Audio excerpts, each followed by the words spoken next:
and cases could still go up in other provinces. Patterns will probably follow in general, pero each region has unique properties, different vaccine coverage. Kasi isang factor dito yung vaccine coverage, isang factor yung mobility, yung alert level. OCTA projects COVID-19 cases in Metro Manila may decline to 1,000 by Valentine's Day and to less than 500 a day by end of February. And this wave of infection might end by March or April. Despite this upbeat outlook, the Health Department says it is not yet inclined to recommend easing restrictions in Metro Manila. We will need to review the metrics. Hopefully, lahat ng ginagawa natin ay nagiging epektibo at sana maging tagumpay para talaga maibaba natin to 3 or double-digit cases ang kamaynilaan para matibay ang batayan for de-escalating to alert level 2. Kung nasa 2,000 cases per day pa tayo by first week of February, baka masyado pang premature na ibaba agad to alert level 2. Mas mabuting siguraduhin na nating bumaba at bumagsak ng bilang ng kaso tulad na nakita natin noong October to November to December, siguro bago tayo mag-iwag. The IATF is meeting on January 27th to decide on alert levels in Metro Manila and the rest of the country. Aside from the number of cases, the government is also monitoring hospital care use, infection rate, and the number of people infected per 100,000 population. Caroline Bongkin, CNN Philippines. The 5-day vaccine drive for commuters and drivers kicked off at a public transport terminal in Parañaque today. The initiative aims to bring vaccination sites closer to the public. Chrissy Matulak brings us up to speed. The government is wrapping up its vaccination drive for the country to achieve herd immunity. The Transportation Department, the Metropolitan Manila Development Authority, and the Health Department have all teamed up with the Parañaque Integrated Terminal Exchange for the vaccination of commuters and drivers of public transport in the terminal. The We Vax as One mobile vaccination drive for commuters and transport workers will run for 5 days from today, January 24 to 28. AstraZeneca's COVID-19 vaccine is administered as first, second, and booster doses. Just by placing this station sa mga strategic area na very convenient sa ating mga kababayan, mas lalong ma-encourage sila magpabakuna ng mabilisan, no? At nakita mo, bilis lang, wala pang 5 minutes tapos kagad ang proseso. Dadamihan pa po namin ito. Pauwi na ako ng Bacoor, tapos may libre daw. Tsaka hindi pa ako naka-schedule doon sa Bacoor, kaya dito na lang po ako nagpa-booster. The mobile vaccination drive aims to inoculate 500 individuals per day. From 8 a.m. until 12 noon, walk-ins are allowed. Those who will be receiving their booster shots will be given no entry policy in public areas and transportation. Chrissy Matulak, CNN Philippines. The Labor Department now accepting applications for its one-time cash assistance for displaced and affected workers in areas. Benefits of the virgin coconut oil, or VCO, help alleviate his mild COVID-19 symptoms. It somehow helped, no? Kasi merong parang soothing feeling din kapag nagte-take ka ng VCO. Napaka-importante na yung medicines natin, yung mga tinitake natin para gumaling, science-based. A recent study by the Food and Nutrition Research Institute of the Department of Science and Technology shows that taking VCO promoted faster recovery among COVID-19 patients with mild to moderate symptoms. The study says VCO significantly lowers the C-reactive protein or CRP, which is a biomarker for inflammation and infection. Ngayon, yung mga nag-perform sa amin ng clinical trials, halimbawa yan sa VCO, ay nakikipag-usap sila sa kanilang counterpart researchers sa ibang bansa na subukang magkaroon din sila ng trials. Tapos maraming ebidensya at trials ay mas magandang makakumbinse sa scientific community. In this study, mild symptoms in 18% or 7 out of 39 COVID-19 patients who took VCO began to ease at day 2.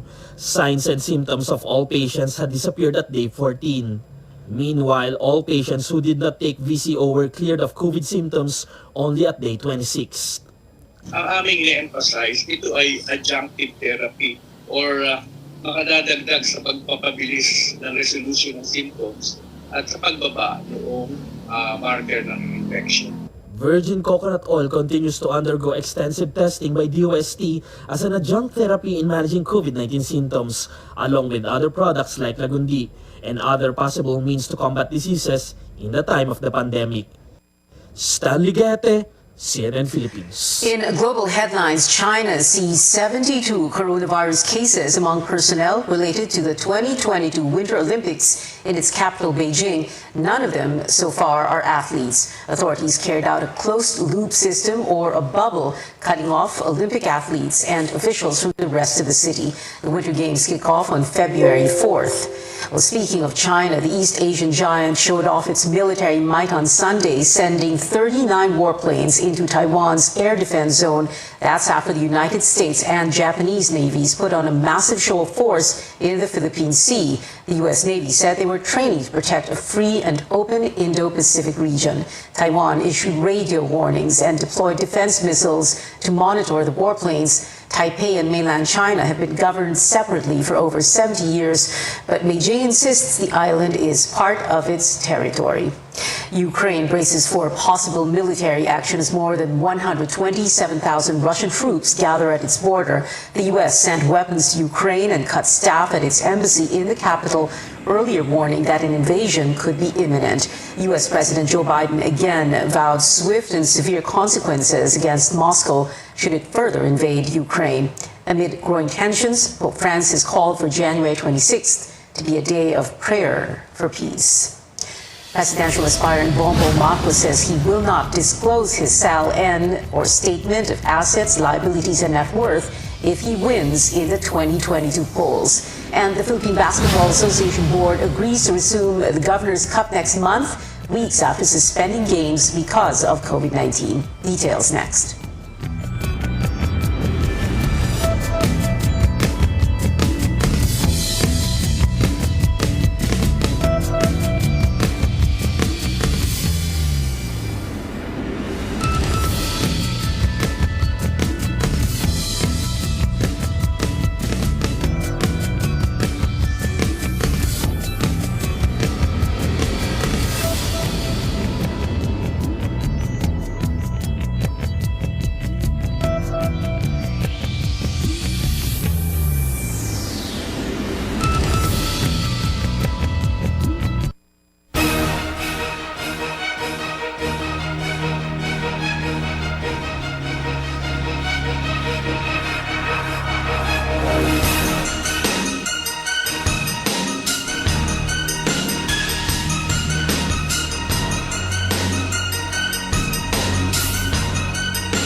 Welcome back to Newsnight, where we go above and beyond the headlines. The group seeking to void the candidacy of former Senator Bongbong Marcos now bringing their case to the COMELEC's full bench of judges. Petitioners also have other requests from the poll body. Let's bring in our Melissa Lopez for the details. Mel, what exactly do they want?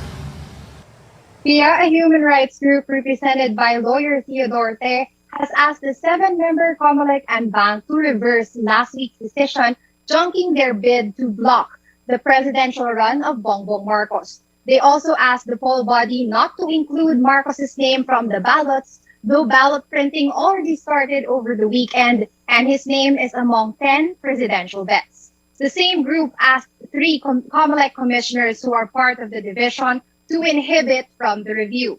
They are Commissioners Socorro Inting, Antonio Co, and Ray Bulay. Te's camp accused them of being biased in Bongbong's favor.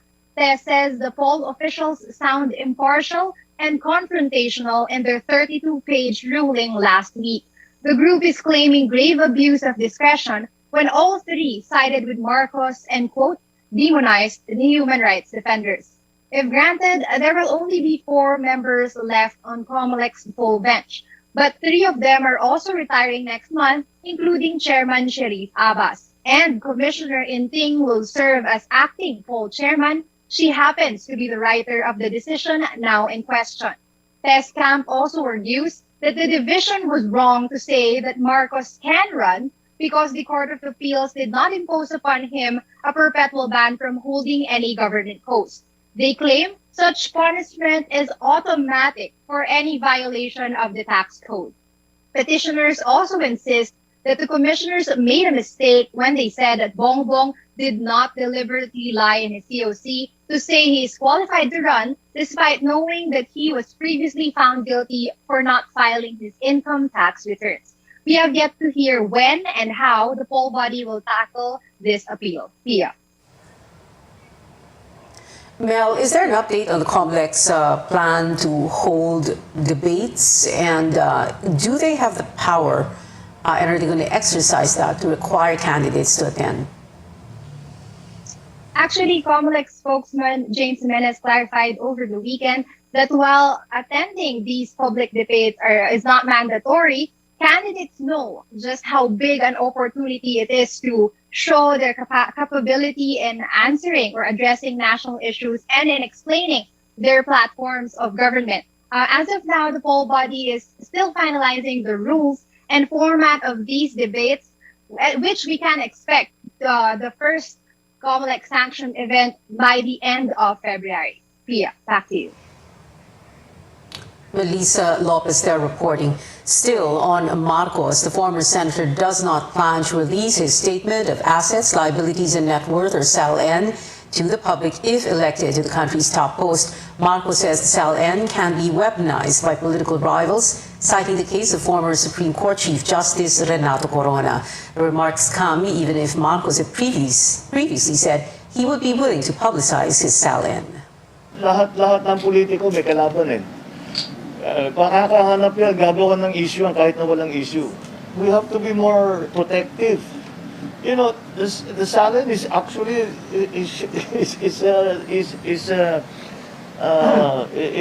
it shows exactly what your economic activity has been pretty much for all your life. Kung talagang may kaso, kung talagang may problema, kung may reklamo, padaan natin sa ating mga authorities at silang magtingin, silang tumingin. Look at the central bank, which has all of these records anyway. AMLA has all of these records anyway. AMLA has all of these records anyway. If you take it to court, then the court will be allowed to look at all of the SALN and examine it properly. During Jessica Soho's presidential interviews on GMA 7, some top presidential aspirants all said they were in favor of publicizing a public official SALN. Labor leader Calyodi de Guzman also says refusing to release one SALN is a betrayal to the public. Meanwhile, Senator Ping Lacson explained why he described President Duterte as sayang. During that interview, Lacson said the Duterte administration did not succeed in 3 of its key advocacies: the war on drugs, the fight against corruption, and assertion of the country's sovereignty over the West Philippine Sea. Vice President Leni Robredo reminding her fellow aspirants they should not be afraid of facing tough questions and criticism because the public has the right to know the answers. Marcos declined to attend Jessica Soho's interviews, claiming the multi-awarded journalist is biased, a statement that GMA 7 had rejected. Senator Manny Pacquiao says he is grateful after Robredo said she would vote for him if he was not running in the 2022 race. He adds he and Robredo have the same goal of lifting the country from poverty despite having different platforms and views. And Manila Mayor Isko Moreno admitted in the interview he kept 50 million pesos in campaign donations during his 2016 senatorial bid, but he said he paid taxes for these funds. He says he did not commit violations. I'm sorry, that's a repetition of the previous paragraph. Let's move on to other stories now. Veteran lawmakers weigh in on pressing matters to show why they're worthy of a Senate comeback. Our senior correspondent and anchor Ruth Cabal sat down with 3 hopefuls in CNN Philippines Senatorial Forum. Paige Avera gives us the highlights. From former Senate colleagues to fellow aspirants in the 2022 national elections, re-electionist Richard Gordon and aspiring returnees Cheese Escudero and JB Ejercito made their case in the second CNN Philippines Senatorial Forum. The veteran lawmakers were on the same page in several key issues, like giving our health workers more.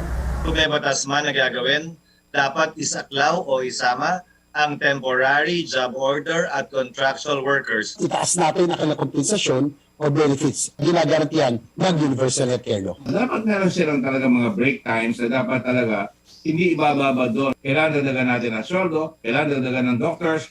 The country also faces a potential power crisis with the near depletion of the Malampaya gas field. The senatorial aspirants believe it's about time to reconsider reviving the Bataan nuclear plant.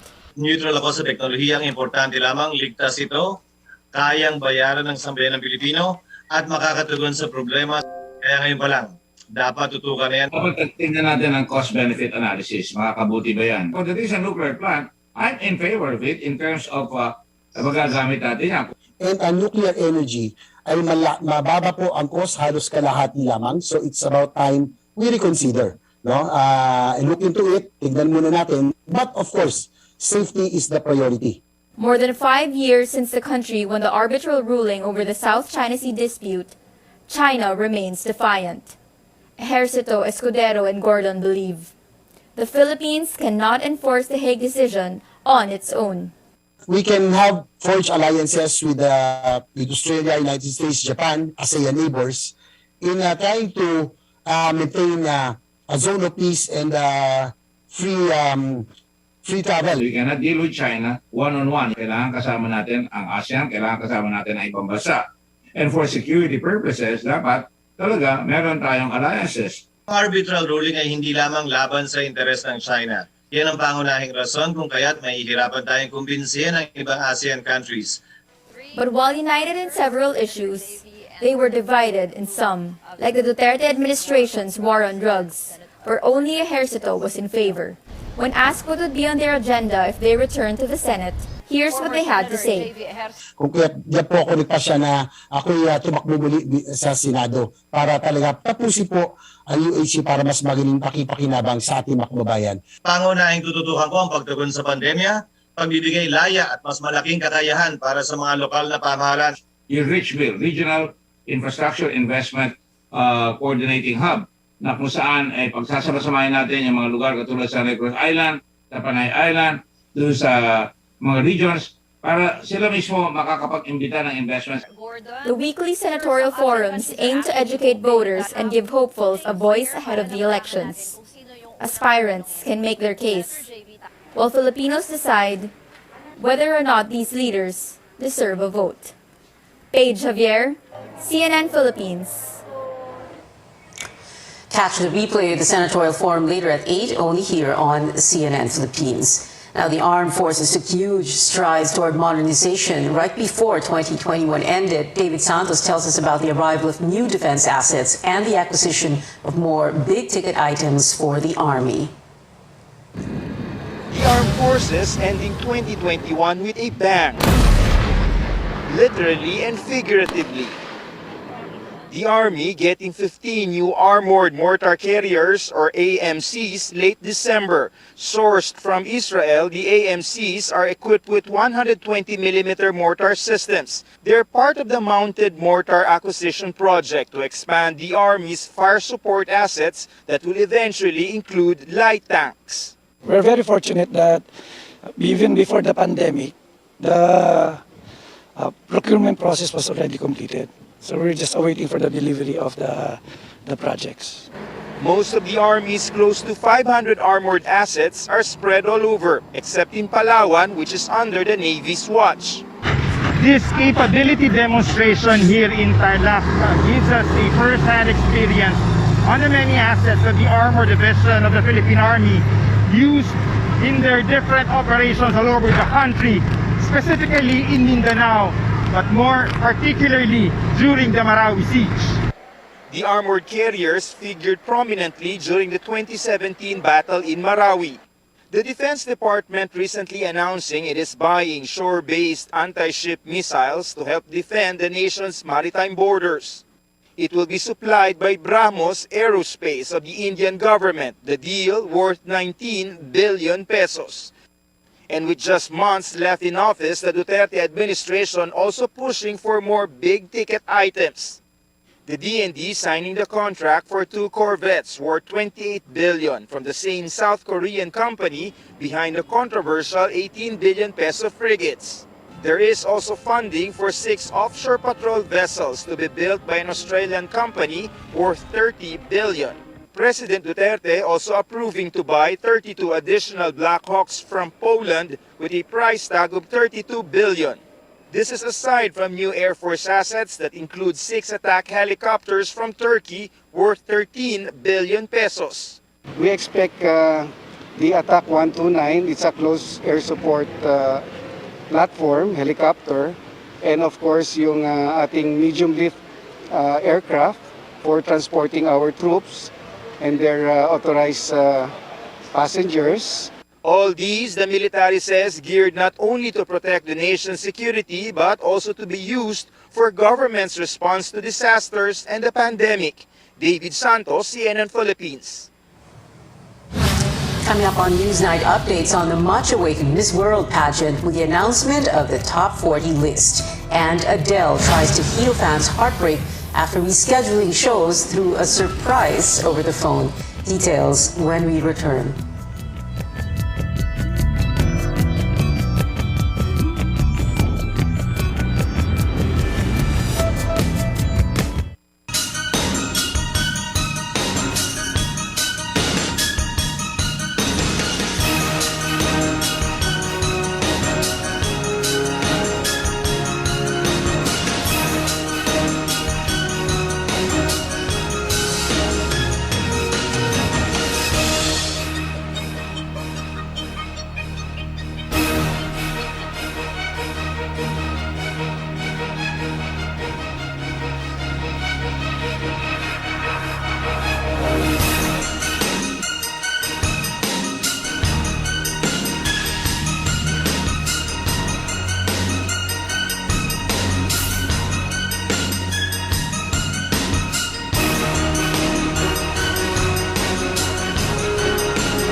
Welcome back to CNN Philippines. We may see players return to the hard court soon, with the Philippine Basketball Association Board agreeing to resume the Governor's Cup in the first week of February. Commissioner Willie Marshall says the league is just waiting for approval from local governments to begin scrimmages among teams. Guidelines under Alert Level 3 state that contact sports are not allowed unless in a bubble.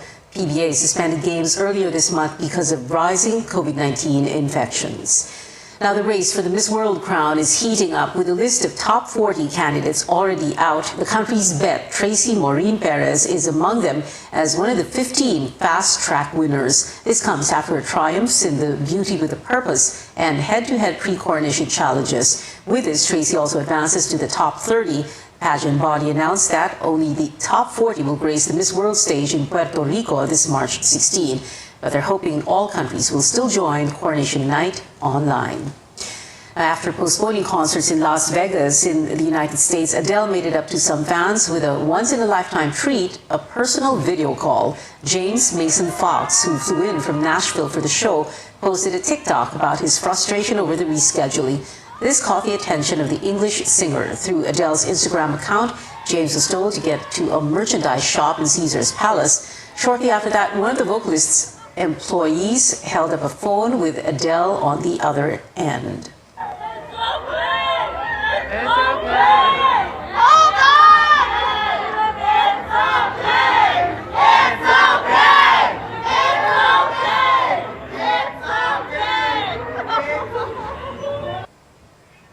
Adele shows under her Las Vegas residency were moved because of COVID-19 cases among her team. And that is it for now. Join me again on news.ph at 7 p.m. I'm Pia Ontiveros for Newsnight, where we go above and beyond the headlines.